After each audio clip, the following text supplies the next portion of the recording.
सुनील श्रीवास्तव के साथ Hindi story. Home भूत की कहानियाँ भूत की कहानी भूतिया पेड़ भूतिया पद स्टोरी इन हिंदी जुलाई 28, 2021 द्वारा लिखित। श्वेता श्रीवास्तव। रौनकपुर नाम के एक शहर में राजा रौनक सिंह का राज हुआ करता था।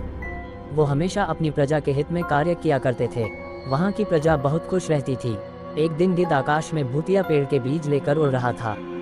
जैसे ही गिद्ध रौनकपुर पहुंचा तो उसके मुंह से एकदम बीज रौनकपुर के बीचों बीच गिर गया। बीज भूतिया था, इसलिए अगले ही दिन वो पौधा बन गया। वहाँ के स्थानीय निवासियों ने जब पौधे को देखा तो हैरान रह गए, क्योंकि पौधे का रंग काला था। बाद में लोगों ने आपस में चर्चा की और यह समझा कि खेत में उगने वाला कोई घास पात या वनस्पति होगी। दूसरे दिन वो पौधा काफ़ी बड़ा हो गया। लोगों को और ज़्यादा दुविधा हुई कि एक ही दिन में ये पौधा इतना बड़ा कैसे हो गया। होते होते वो पौधा तीसरे दिन पेड़ बन गया। समय बिता और लोग भी तेजी से बढ़ने वाले पौधे के बारे में सोच कर परेशान हो रहे थे। वो इस मामले को राजा के पास लेकर गए। ऐसे जादुई पौधे का पता चलते ही राजा तुरंत उस जगह पर पहुंच गए। राजा को जैसे ही पता चला कि एक काले रंग का पौधा 3 दिन में पेड़ बना है, तो वो भी उस पेड़ को हैरानी से देखने लगे।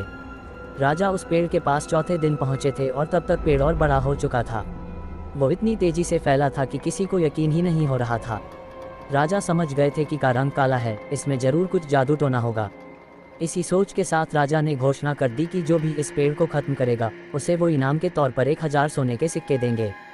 यही नहीं, राजा ने यहाँ तक कहा कि पेड़ को खत्म करने वाला व्यक्ति मेरी मृत्यु के बाद मेरी राजगद्दी पाने का हकदार भी बनेगा। इतनी बड़ी घोषणा सुनने के बाद हर कोई पेड़ खत्म करने के लिए अपना दिमाग लगाने लगा। राजा के सारे चतुर मंत्रियों ने भी तरकीब लगाई, लेकिन पेड़ को कोई भी नष्ट नहीं कर पाया। किसी ने पेड़ के आसपास आग लगवाई तो एक मंत्री ने उस भूतिया पेड़ को हाथियों तक से खींचवाया, लेकिन पेड़ को कुछ भी न हुआ।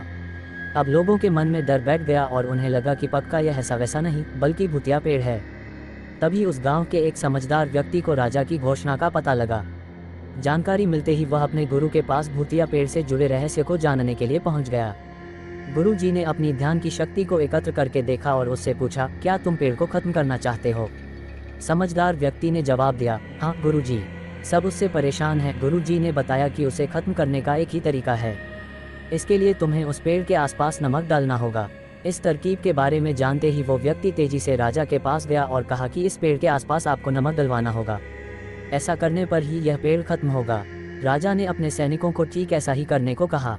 सैनिकों ने मिलकर पेड़ के चारों ओर खूब सारा नमक डाल दिया। नमक डालने के एक दिन बाद ही पेड़ का आकार कुछ कम हुआ। होते होते 5वें दिन तक पेड़ एकदम छोटा हो गया। उसके बाद गलकर वो गायब ही हो गया। उस व्यक्ति की तरकीब काम कर गई और राजा ने खुश होकर उसे इनाम की 1000 सोने की मोहर पहले दी। उसके बाद एक पत्र दिया जिसमें लिखा था कि वो राजा के मरने के बाद उनकी गद्दी को संभालेगा। वो समझदार व्यक्ति खुश होकर अपने घर चला गया।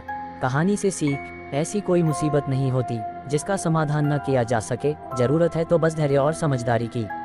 Was this article helpful? संबंधित कहानियाँ भूत की कहानी भूतनी का घर स्टोरी इन हिंदी भूत की कहानी भूत का भय स्टोरी इन हिंदी भूत की कहानी सच में भूत आया भूत आया स्टोरी इन हिंदी भूत की कहानी औरत और लड़की की आत्मा स्टोरी इन हिंदी भूत की कहानी अंधेरे का भूत story in Hindi category about US advertise with US contact US join our review board news room image usage policy editorial policy affiliate disclosure privacy policy report violation terms of use advertising policy cookie policy our sister sites STYLECRAZE The Bridal Box Skincraft Vedics follow US copyright 2011 to 2023 Mom Junction Private Limited all rights reserved. This information is for educational purposes only and not a substitution for professional health services. See a medical professional for personalized consultation.